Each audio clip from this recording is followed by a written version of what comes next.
Il y a pile une semaine, une nouvelle absolument dingue est tombée concernant Miraculous. On va bien sûr parler ici de Miraculous Stellar Force. Bonjour à tous, je suis Lady Scarlett et je suis une VTubeuse dont la chaîne parle principalement de Magical Girl.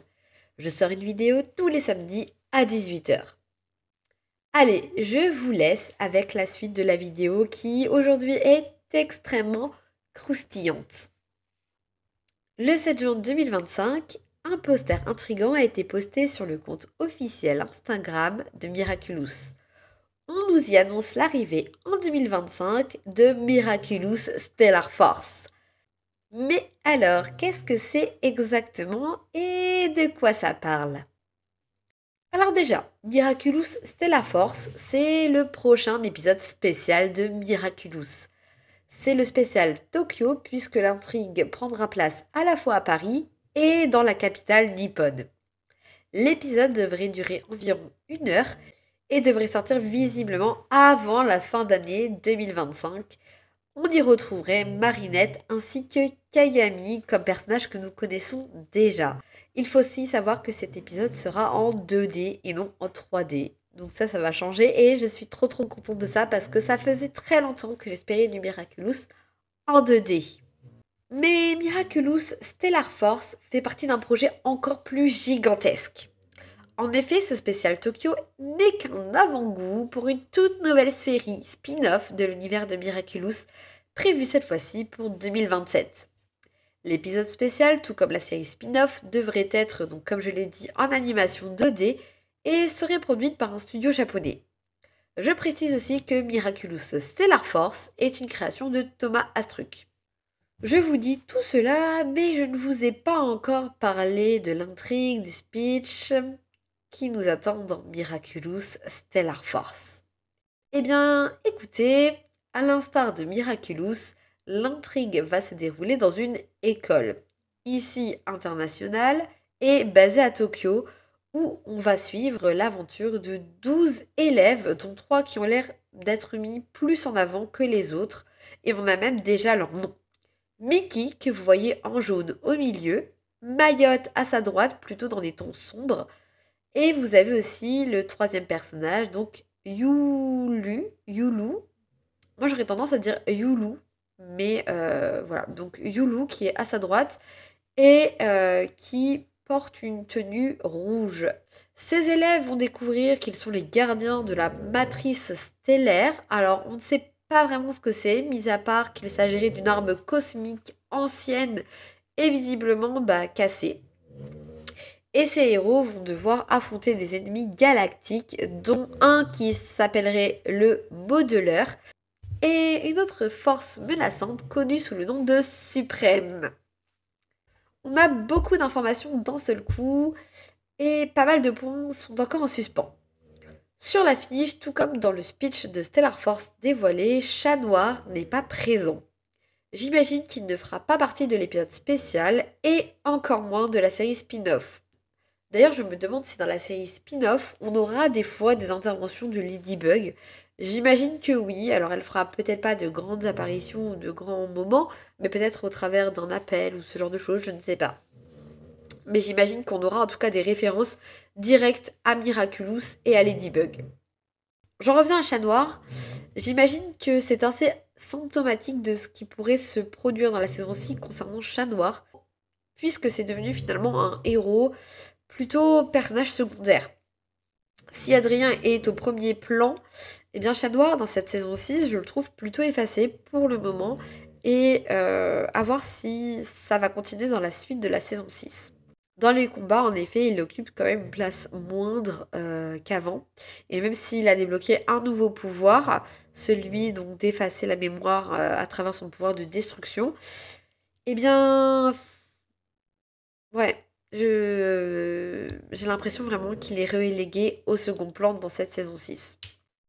Après que j'ai tourné cette vidéo, en fait, je me suis rendu compte que il y avait un petit update à faire, puisque en fait le lendemain d'où je l'ai tourné, un nouveau poster est sorti et a été dévoilé. Donc sur ce poster-là, on y voit donc c'est une affiche promotionnelle du Miraculous World, donc de l'épisode qui va sortir fin 2025 et on voit du coup Kagami et Marinette en 2D ainsi du coup que leur Kwami. Donc voilà, on voit qu'elles sont donc à Tokyo, donc au Japon. Le Miraculous World, on voit que le logo, c'est assez intéressant. Le Miraculous, le haut de Miraculous, ce n'est pas le symbole de Ladybug, mais un symbole jaune avec une étoile. Donc bien évidemment, ça fait référence à Stellar Force. Et le jaune me fait beaucoup penser du coup au personnage de Mickey. Et puis donc on voit Kagami et Marinette. Alors comment elles se sont retrouvées à Tokyo? Pourquoi elles deux? Encore un indice qui pour moi montre que Chat Noir du coup ne sera pas présent dans ce Miraculous World. Euh, voilà. Donc moi je trouve elles ont l'air très heureuses. Peut-être qu'il s'agit d'un voyage. Autre fait intéressant, le nom d'un des antagonistes. J'imagine que sur le poster, le personnage central en haut et qui est assez transparent est celui qu'on va appeler le modeleur. Et les autres antagonistes présents sont des alliés à lui, pas forcément des, des antagonistes récurrents, peut-être juste un ou deux épisodes.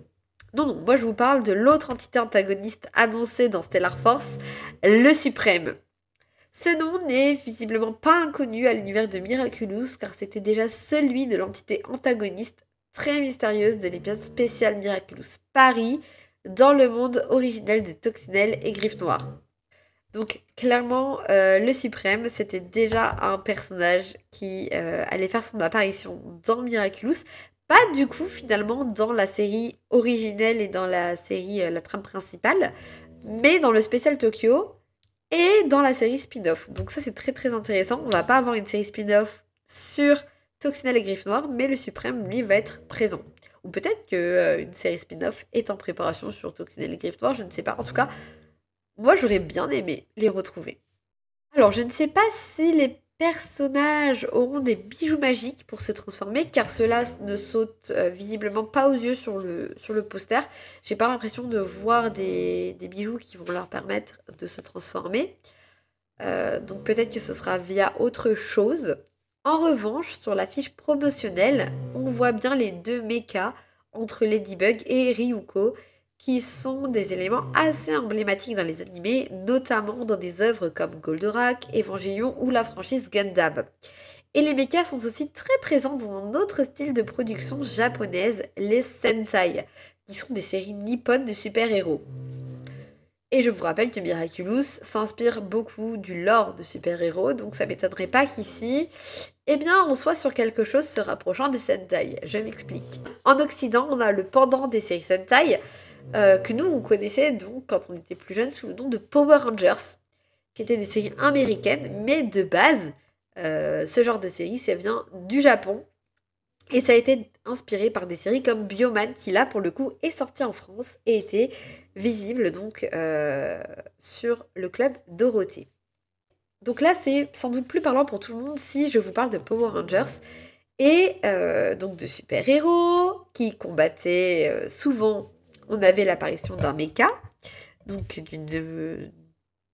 d'un robot géant. Et ici, ce serait le cas dans Miraculous Stellar Force, ce robot est présent, on le voit. Et puis on a aussi le fait que chaque personnage avait une couleur associée. On avait le ranger rose, le ranger jaune, etc., etc.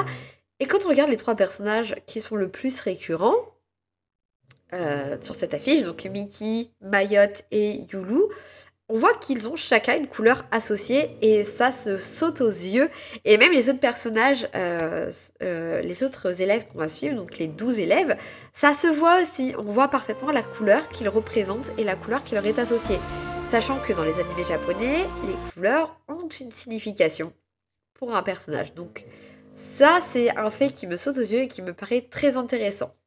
Toutefois, sans trop m'avancer, vu le nombre de protagonistes qu'on va suivre dans Stellar Force, le nom aussi, Stellar Force, qui me fait vraiment penser à les Power Rangers et les Sentai, et la présence de mecha, je pense qu'il y a moyen pour que cette série d'animation reprenne les codes des séries Sentai et qu'on ait un escadron de combat à la Power Rangers.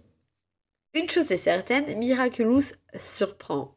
Miraculous crée la hype et Miraculous régale. J'ai très hâte de découvrir le spécial Tokyo et de voir ce que Stellar Force a à proposer.